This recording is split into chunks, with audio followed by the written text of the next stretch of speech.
Hello दोस्तों। आज मैंने चावल के आटे के 3 तरह के मोदक बनाकर तैयार किए हैं। पहले मैंने बनाया है मलाई मोदक, दूसरा पिस्ता मोदक और गुलकंद मोदक। मोदक महाराष्ट्र में खाया जाने वाला गणेश जी का प्रिय व्यंजन है।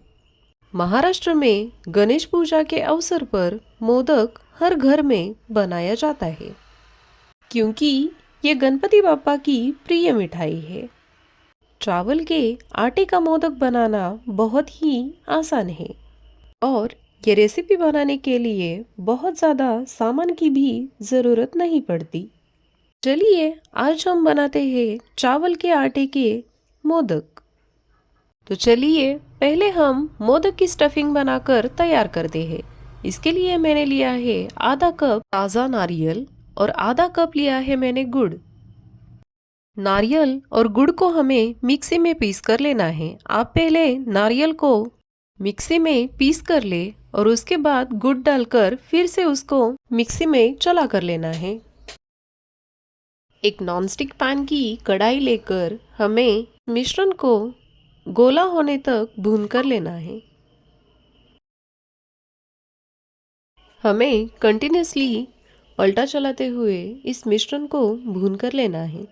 तो आप देख सकते हो दोस्तों कि 2 मिनट के बाद हमारा जो मिश्रण है वो गोला बन रहा है। अब हमें इस मिश्रण को एक थाली में निकाल कर लेना है ताकि ये थोड़ा सा और सूख जाए। अब हमें मोदक का आटा बनाने के लिए 1 कप चावल का आटा लगेगा। कोई भी खुशबू वाला चावल ले सकते हो या फिर अम्बे मोहर चावल का भी इस्तेमाल कर सकते हो। हमें फिर से एक नॉनस्टिक कढ़ाई लेनी है और इसमें जितना हमने आटा लिया है उतना ही हमें पानी लेना है। अगर हमने 1 कप आटा लिया है तो 1 कप ही हमें पानी लेना है। अब पानी में हमें आधा चम्मच भरकर नमक डालकर लेना है और 2 चम्मच भरकर घी डालकर लेना है। घी डालने से हमने जो आटा बनाया है वो बहुत ही ज़्यादा सॉफ्ट मुलायम बनकर तैयार होता है और घी से आटे में महक भी बढ़िया आती है। अब नमक और घी को हमें पानी के साथ 1 से 2 मिनट तक उबाल कर लेना है। 2 मिनट के बाद जब पानी में उबाल आ जाए तब हमें चावल का आटा इस पानी में डाल देना है। चावल का आटा डाल देने के बाद हमें इसे एक स्पैचुला की मदद से अच्छे से मिक्स करके लेना है। हमें आटे को और पानी को अच्छे से एक साथ मिलाकर लेना है। जब आटा और पानी अच्छे से मिक्स हो जाए तब हमें इसके ऊपर ढक्कन रखकर इसको ठंडा होने के लिए रख देना है। मैंने इसे आधा घंटा ऐसे ही छोड़ दिया था। आधे घंटे के बाद मैंने आटा निकालकर एक प्लेट में ले लिया है। आप अगर चाहो तो आप परात में भी यह आटा गूंथकर ले सकते हो। तो मैंने एक प्लेट में सारा आटा निकाल कर लिया है। हमें आटे को हाथों से अच्छे से मसल मसल कर ले लेना है। हाथों को थोड़ा थोड़ा पानी लगाकर आटे को अच्छे से गूंथ कर लेना है। तो देखिए दोस्तों, यहाँ पर मेरा आटा गूंथ कर तैयार हो चुका है।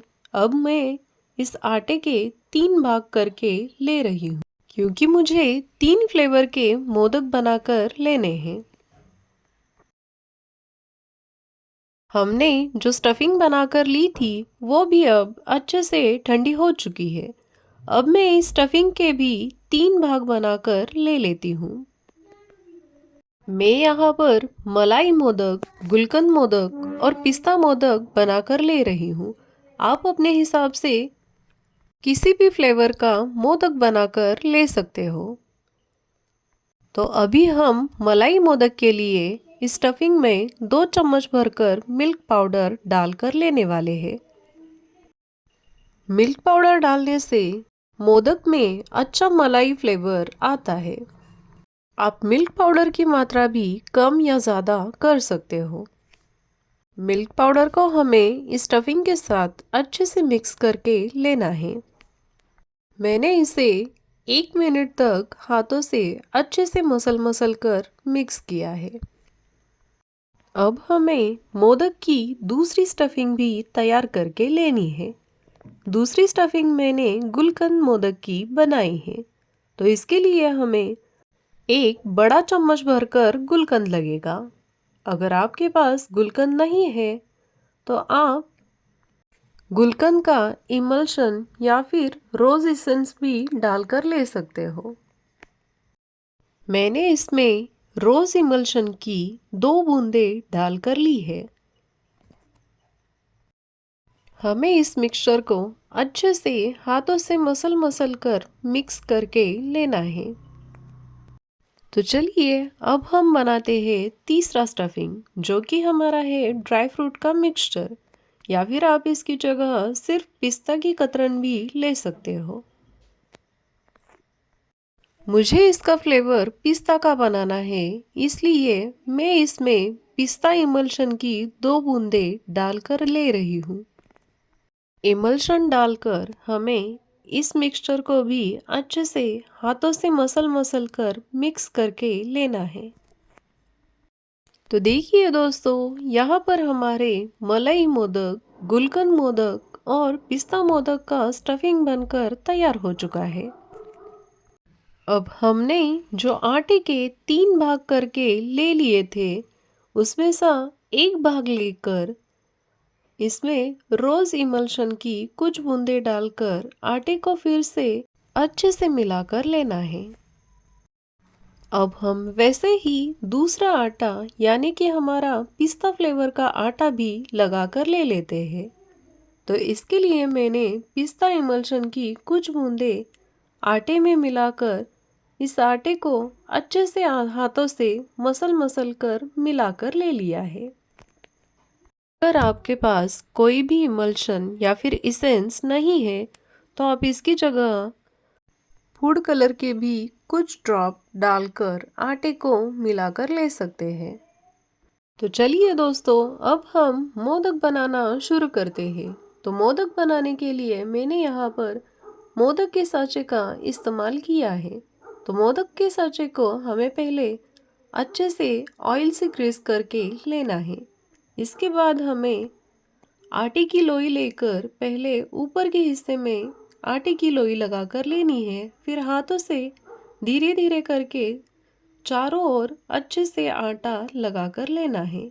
इसके बाद हमें मलाई मिक्सचर की गोली बनाकर इसमें बीचों बीच स्टफ कर देनी है और बाहर से अच्छे से आटा लगाकर इसको बंद करके लेना है।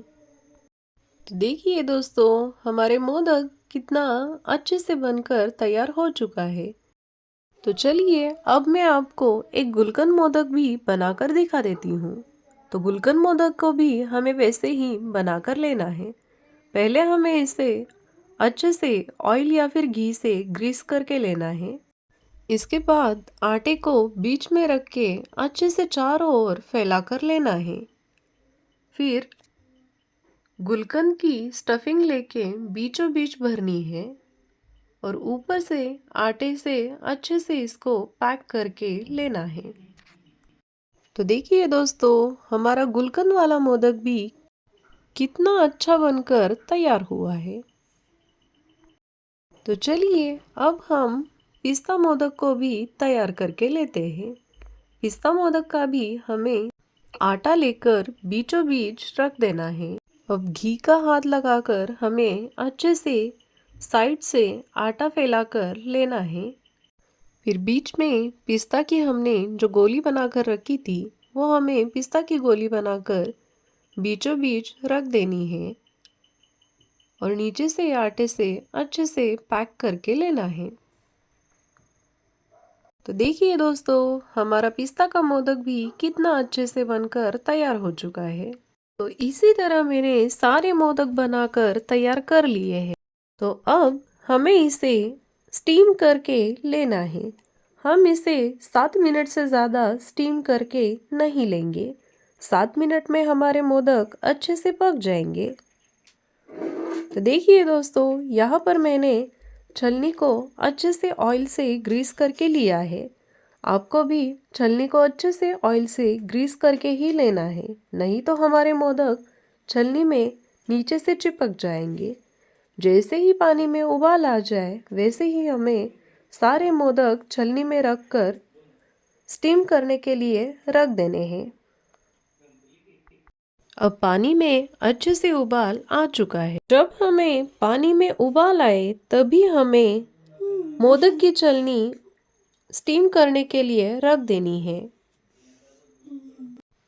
हमें ऊपर से ढक्कन लगाकर कम से कम 7 से 8 मिनट तक मोदक को स्टीम करके ले लेना है। 7 मिनट के बाद देखिए दोस्तों, हमारे मोदक अच्छे से पक चुके हैं। अब मैं इसे एक सर्विंग प्लेट में निकाल कर ले रही हूँ। देखिए दोस्तों, हमारे मोदक कितने अच्छे से बनकर तैयार हो चुके हैं। आप भी मेरे बताए तरीके से घर पर आपके मोदक बनाकर ज़रूर देखें। ये मोदक बहुत ही ज़्यादा सॉफ्ट और टेस्टी बनकर तैयार होते हैं। मैं आपको इन मोदक को काट कर भी दिखा रही हूँ।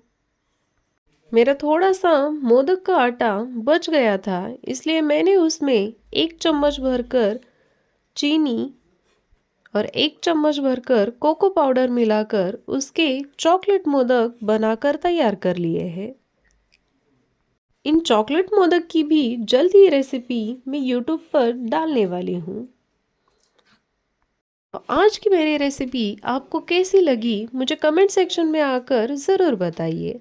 अगर आपको मेरे वीडियोस अच्छे लगते हो तो प्लीज़ मेरे वीडियोस को लाइक कीजिए, अपनी फ्रेंड्स और फैमिली के साथ ज़्यादा से ज़्यादा शेयर कीजिए और स्नेहस कोल्हापुरी किचन को सब्सक्राइब कीजिए। Thank you.